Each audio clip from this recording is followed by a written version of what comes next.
But do you guys have kids? Yeah. Yes. You said that with no energy or emotion. I think when I was growing up, and maybe it's the same because we're around the same age, you needed kids. You needed kids because you would drink and do drugs until you were about 30 or you were tired of it and you were like, you know what, let's have kids now. It's time to settle down and have kids. But now you don't need kids because there's the internet. And I'll be the one to say it. The internet is better than kids. I used to teach kids. All my friends have kids. I'm not impressed with kids.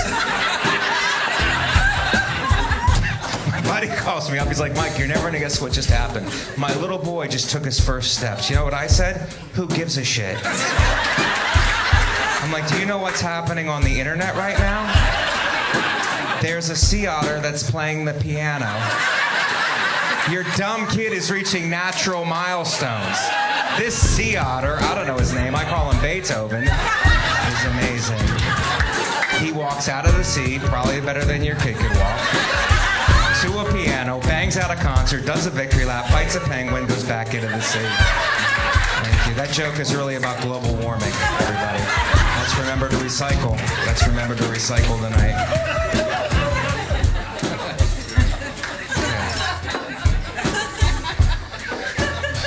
I'm in my 40s. Some of you might be younger, so I'll tell you what it's like to be in your 40s. Whether I lift weights or get drunk, my body feels about the same. The next day, I'm just achy and sore, questioning all of my life choices. My body is starting to break down. My spine is curving at what I would call an alarming rate. Every day, every week, every month, I'm closer and closer to sucking my own dick. When I was a boy, that was the dream. Remember, guys? And now that it's actually happening, it's a fucking nightmare. What I'm saying is I have bad posture. My posture is bad. If you were to look at an evolutionary chart, I look like the guy third from being a man. That's how bad my posture is. I'm eventually going to knuckle drag my way back into the sea. Do you know that if you're a man in your 40s, your prostate grows every year? That's true. And that's not cool for me because I'm still trying to date. Women are like, do you have a big dick? I'm like, not really, but I do have an enlarged prostate. You will never die in a fire with me. I'm every 7 to 10 minutes urinating. Bit by a jellyfish? I'm your guy. Hashtag hero.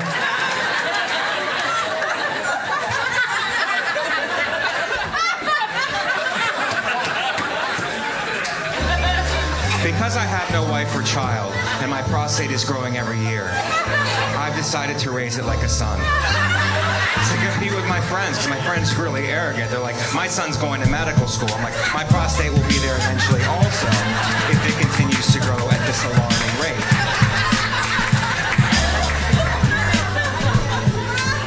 Last night, it's 2:30 in the a.m. I'm in the bathroom, my huge, right? I see a bug.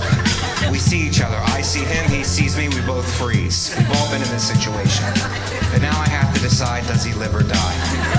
And I'm siding towards letting him live because I'm Christian. But then I'm thinking to myself, he's going to procreate, and then I'll come back into the bathroom at 4 a.m., which I will because I have an enlarged prostate. And there's going to be 5 bugs there, and then 10, and then 15, and then I'm outnumbered by bugs. Number one, I'm a little jealous he could have a family in 2 hours, and it's taken me 40 plus years, and it still hasn't happened. That's part of it, yes, sure. But mostly, I don't want to be outnumbered by bugs. So I decide he has to die, but I'm not going to kill him with my hands. I'm not a savage. I reach for the closest thing in my bathroom, which is Axe body spray. Because while I'm not a savage, I am a douchebag. Because I use Axe body spray. I spray him down. I really give it to him. I hose him down hard. Guess what? He does not die. He runs away. Now I'm thinking, I'm screwed. He's definitely gonna procreate now. Because no female can resist Axe body spray. I don't care if you're an insect in a bathroom or a woman at a comedy club. Axe body spray is amazing. Thank you. That joke was brought to you by Axe body spray. live in Queens, and my car was stolen. Anybody live in Queens? Yes, thank you. Have you seen my car? Because it was stolen. My car was stolen. Have you seen it? I go to my car, it's not there. I call 911. It took the police 2 hours to get to me. 2 hours. They got there. I'm like, officer, I'm not trying to be a jerk, but in the time it took you to get here, I could have watched 4 episodes of the show Cops. That's a 30-minute show, everybody. The cops showed up on horses to a Grand Theft Auto. Nothing says fuck your emergency like cops on horses. So I wrote a Yelp review, like the millennials. Do you know that you can Yelp review your local police precinct? That's true. You can write a Yelp review like they're at Chili's. So I'm like, cops showed up on horses to my Grand Theft Auto. You guys really need to update your equipment. And I told the cop that. He's like, we put out an APB. I'm like, with what, pigeons? Because obviously you're using a Noah's Ark type system to get my car back. Then the cop was condescending to me, which doesn't make sense because I look like every cop in their precinct. He's like, who do you think stole your car? I'm like, I don't know, officer. Are we using the Socratic method of crime solving? Is this an acting exercise? Are you part of an improv team? My guess is somebody who does not have a car. Perhaps somebody who rides a horse. Yeah, I flipped it, reversed it, put it back on him. Law and Order, SVU.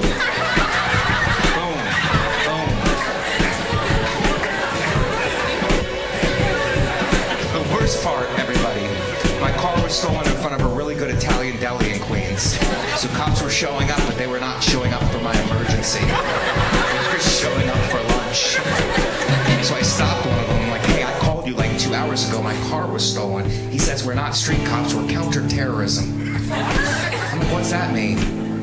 He's like, it means if you see something, say something. We are those cops.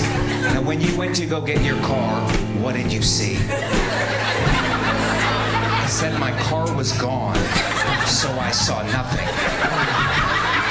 He's like, you only call us if you see something. If you see something, then you say something. You saw nothing, so you need to shut the fuck up and keep it moving. Shut the fuck up and keep it moving.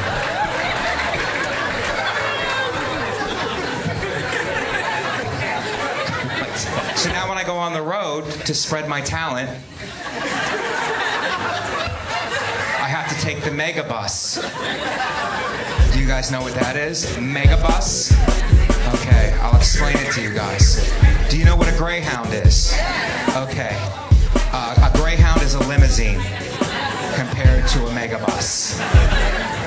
A megabus is a bus that's too big for the road, full of people who are too big for the bus. Megabus. It's a double-decker bus, 2 stories of white trash rolling down the street. Megabus. It's a gigantic shit show.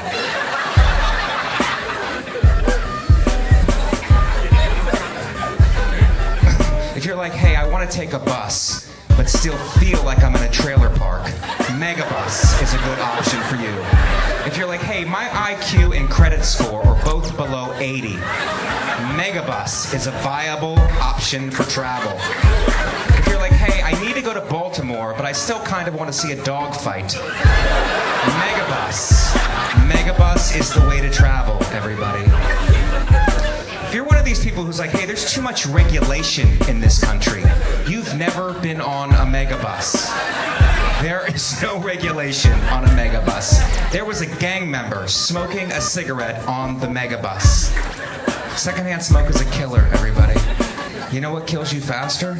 Confronting a gang member who's smoking a cigarette on the megabus.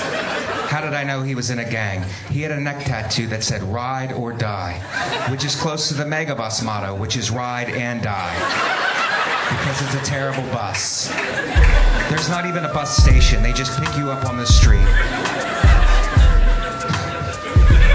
You ever go through TSA at the airport and you're like, I fucking hate the way they're searching me. You never have to worry about that on a megabus. You can hand the guy a bomb. He will thank you and politely put it on the bus.